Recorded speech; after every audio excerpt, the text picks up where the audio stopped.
뭐 부동산 얘기 같은 것들이 좀 나왔어요. 근데 이재명 대통령이 지금 부동산 가격이 이번 지방선거에 악영향보다 좋은 영향이 많았을 것이다. 이렇게 그래요. 평가를 부동산 하셨고요. 가격이 네.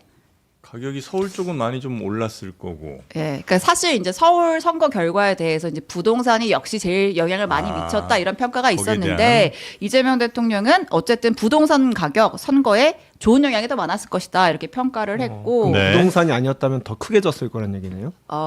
자세한 내용은 좀 더 제가 보도록 하겠습니다. 네. 그리고 집값 상승의 주된 원인으로 전세 대출을 꼽았습니다.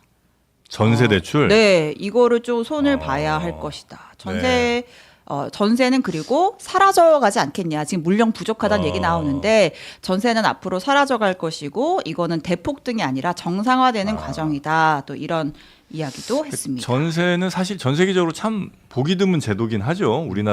거의 우리나라에만 있는 제도라 아마 전체적으로 보자면 아마 월세로 가긴 갈 텐데 뭐 그 방향이야 뭐 맞다고 볼 수 있습니다만 전세 대출이 집값 폭등의 원인이다. 뭐 그런 주장도 분명히 있죠. 전세 대출이 이제 계속해서 좀 쉽게 나옴으로 해서 전세 가격이 좀 올라가고 전세 가격이 집값을 밀어올리는 그런 성향이 있으니까. 제가 이제 이걸 구체적으로 듣지는 못했습니다. 네. 오면서 이제 계속 진행이 되고 있어가지고. 네. 근데 기존에 계속 말씀하셨던 맥락에 맞춰서 생각을 한다면 아마 갭 투자를 말씀하시는 게 아닌가. 그러니까 전세를 끼고 집을 사는 거죠. 그러니까 전세 대출을 많이 받아가지고.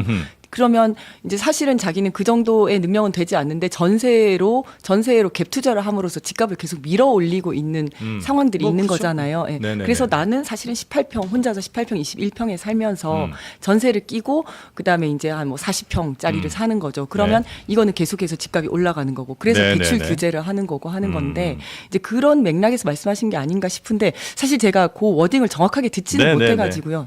확인을 그리고 해봐야 아마 되겠습니다. 특히 앞서간 분야들이 좀 있을 텐데 예를 들면 반도체가 그렇고 아마 AI 관련된 산업들이 지금 다른 산업 분야에 비해서 굉장히 많이 앞서가고 있어서 그 발전의 과실을 성장의 과실을 그들만 이제 누리게 할 것이냐 아니면 조금 더 나누는 방향을 어떻게 고민할 것이냐 아마 이 고민이 좀 많으신 것 같습니다. 네. 그 얘기도 담겼던 것 같고요. 네, 또 이제 부동산 세제도 7월 중에 정리해서 발표할 것이다. 공급책도 곧 네네네. 발표할 것이다라는 얘기가 있었고 오늘 사실 이제 지금 주식이 많이 떨어졌잖아요. 네. 장이 좋진 않지만 그래도 대통령 취임하고 나서 정말 많은 길을 오지 않았습니까? 네. 예, 주식 시장과 관련해서는 비정상의 정상화라는 극적인 과정이다. 아직도 우리 주식 시장은 저평가되어 있다. 이런 말도 했습니다. 네. 자, 뭐 질의응답 시간에 나오는 이야기들은 저희가 다시 한번 네. 뭐 말미에 전해드리긴 하겠습니다만 오늘 뭐 모두 발언이라든지 앞에 나온 이야기 혹시 뭐 좀 평가를 하신다면 뭐 일단 집권 1년 차 그러니까 대통령의 그 정치만 놓고 보면 굉장히 높은 평가를 받아야 하고 또 이제 남은 임기가 기대되는 1년이 됐다고 저는 평가하는데 그런 비전을 앞으로 4년 어떻게 하겠다는 비전을 잘 저는 제시해 주신 거라고 보는데요. 참 아쉬운 거는 참 대통령이 빛나야 하는 순간마다 희한하게 네. 뭐 이런 선거에서 뭐 서울을 진다든가 뭐 여차저차 하여튼 당에서 주관을 해서 하는 일들이 어쨌든 결과적으로는 대통령의 어떤 그 성과를 좀 가려지게 하거나 관심도를 떨어지게 만드는 정치에 관심이 큰 분들도 사실 오늘 대통령이 이런 말씀들보다 이거 앞으로 민주당 이거 전당대회 어떻게 되는 거야 도대체 또 이렇게 싸움박질 하는 건가 뭐 이런 걱정이 더 집중이 되고 대통령께서 말씀하시는 이런 미래 비전 같은 것들 그냥 뭐 공자님 말씀처럼 뭐 다 좋은 얘기고 뭐 원론적인 얘기고 이렇게 들리게 만드는 결과가 되는 것 같아서 그런 네. 점이 좀 아쉽습니다. 당이 좀 못 도와주는 것 같다. 네. 그건 당에서는 좀 억울한 측면이 있으시겠죠. 근데 이제 항상 뭐 대통령의 높은 지지율에 잘 뒷받침하지 못하는 부분이 있는 것 같아서 네. 송구스럽게 생각을 하면서 저는 이제 이번 그 기자회견을 보면서 어떤 걸 느꼈냐면 사실 이제 1년 차 기자회견을 하신 거잖아요. 지금까지는 위기의 연속이었었고 그 위기에 대응하는데 그 대응하는 데만 해도 굉장히 힘든 1년이었었다라고 생각하거든요. 네. 대통령께서도 말씀하셨지만 내란 때문에 민주주의의 위기가 왔었고 그다음에 뭐 관세 협상이라든지 뭐 이런 것 때문에 국제 질서가 격변하면서 통상 안보의 위기가 왔었고 또 중동 전쟁이 오면서 민생의 위기가 왔었고 여기에 참 그냥 대처하는데 이제 모든 그 우리의 역량을 다 쏟았 있었던 것 같습니다. 그리고 실제로도 잘 대처를 해왔는데 네. 이제부터 저는 진짜 대한민국 진짜 이재명 대통령, 이재명 정부의 네네. 시간이라고 생각을 합니다. 그래서 말씀하신 것들이 핵잠수함 도입이라든지 조기 전자권이라든지 아까 말씀하신 그 성장의 결실을 실제 국민들이 느끼게 체감하게 해주겠다라는 그런 계획이라든지 아니면 AI 대전환, 대도약 이런 말씀을 그러니까 이제 하셨거든요. 강수영 변호사 말씀은 그렇게 위기 상황을 잘 극복해 나가는 과정 참 뭐 돋보일 법도 했었는데 당에서 영 대통령의 빛을 많이 좀 가리는 일들을 많이 한 거 아니냐 뭐 이런 얘기를 아마 비판을 주시는 것 같아요. 결과적으로 뭐 일부러 그랬다는 건 아니고 네. 결과적으로 그렇게 됐다는 게 일부러 했으면 너무했죠. 결과적으로 그렇게 해서 아쉽다. 결과적으로 예, 그렇게 해서 아쉽다. 네. 근데 저는 맞습니다. 그런 말씀을 좀 드리고 싶어요. 여기 대통령이 어쨌든 취임 1주년을 맞아서 현실에 대한 명확한 진단이 있어야 앞으로 이제 어떻게 나라를 이끌어가겠다는 그 방책의 이제 정합성이 높아질 텐데 네. 현실 인식 자체가 좀 문제가 있는 게 아닌가 하는 생각이 들어요. 아까 나왔던 얘기긴 한데요. 그 이재명 정부의 부동산 정책 덕분에 네. 서울에서 이번 지방선거 결과가 그래도 이 정도로 선방할 수 있었다. 졌지만 뭐 이런 취지로 읽히거든요. 아까 그 말씀은.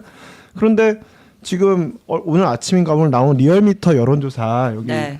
보면은 대통령 국정 수행 평가가 3.9% 포인트 떨어졌어요. 지방선거 이후에. 네. 이거는 그리고 아까 뭐 갭 투자 이런 거 막겠다고 말씀을 하셨는데 이미 작년 10월 15일에 토지거래 허가제 그 조치로 토지거래 허가제를 전면적으로 도입하는 조치로 이미 사실상 갭 투자는 막혔거든요. 그렇기 때문에 지금 여러 가지 부동산 정책뿐만 아니라 여러 가지 차원에서 이재명 대통령이 이번 선거 과정에서 했던 여러 가지 상황에 대한 평가가 반영됐는데도 불구하고 오히려 거꾸로 이재명 정부의 부동산 정책은 이번에 지방선거 결과에 긍정적 영향을 미쳤다? 이렇게 현실 인식을 하고 계시면 그런 제대로 된 처방이 나오겠습니까? 예, 그런 말씀을 좀 드리고 싶어요. 저는 이 일을 좀 제기하고 싶은 네네. 부분이 있습니다. 일단 서울 선거의 특정에서 말씀하신 게 아니에요. 이재명 대통령께서. 그다음에 부동산 정책이 지방에 있는 분들 있잖아요. 지방 분들은 서울에 있는 아파트 부동산 이렇게 몰리고 모든 것들이 부가 축적되는 거에 대한 강력한 거부감이 있어요. 이걸 어떻게든 해소하지 않으면 대한민국의 미래가 어둡다라는 생각을 하기 때문에 네. 부동산 정책이 뭐 서울에서 졌기 때문에 부동산 때문에 졌다. 그러니 대통령이 잘못한 거야. 그렇게 매도하기는 조금 문제가 있는 것 같고 그다음에 뭐 다 아시다시피 부동산 정책이 아니라 재건축에 대한 기대감이 컸죠.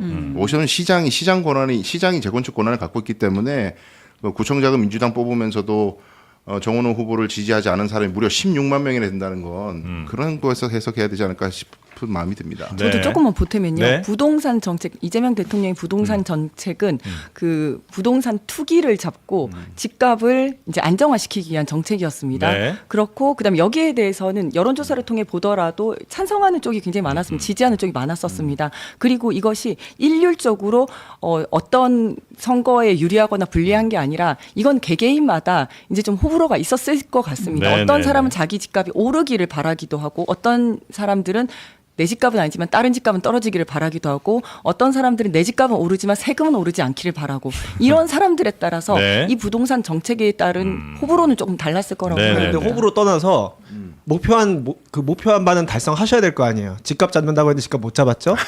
전월세 가격이 올라가고 있죠? 그러면 어쨌든 뭐 지방선거 평가 결과랑 관계없이 대통령이 애초에 달성하고자 했던 그 목표치를 달성하지 못하고 오히려 거꾸로 왔잖아요. 그것에 대해서는 굉장히 스스로 아프게 평가를 해야 제대로 된 부동산 정책을 앞으로 시행하지 않겠습니까? 또 부동산 정책은 특성상 이게 오늘 시행한다고 오늘 시차가 바로 있죠. 효과가 나타나지 네. 않고 그건 시차가 그렇죠. 나타나는 경우는 네, 좀 네. 있긴 하니까 네. 그렇게 또 볼 수도 있지 않을까 싶긴 한데 그런데 좋게 맞습니다. 평가는 좀 오바다는 거죠. 알겠습니다. 아무리 그래도. 민주당은 부동산 관련돼서 정책 방향이 어떻게 됩니까? 저희는 대통령의 정책과 같이 기조를 간다? 맞춰서 가는 중입니다. 네, 알겠습니다. 대통령이 오늘 기자회견에서 했던 워딩을 조금 더 정확하게 전해드리자면 네. 어쨌든 부동산 정책과 관련해서 상승 압력을 나름 잘 막아왔다고 생각한다. 이렇게 코멘트를 하셨어요. 그러니까 네. 이제 1월부터 소위 말하는 구두 개입을 통해서 이 부동산 가격을 눌러놓지 않았으면 이제 결과론적으로 훨씬 더 폭등했을 수 있는데 예, 그렇지 않았기 때문에 상승 압력을 잘 막아왔다고 생각한다 이렇게 자평을 했고요. 뭐 부동산 정책 관련해서는 뭐 언제나 욕을 먹고 보통 잘한다라는 여론은 한 20몇 % 정도인데 네. 현 정부의 부동산 정책에 대해서는 그래도 한 절반 정도는 잘한다라는 평가를 내리기 때문에 이번 부동산 가격이 선거에 나빴냐 좋았냐를 굳이 따지자면 좋은 영향을 미치지 않았을까라고 생각하는 것이다 이렇게 설명을 했네요. 네.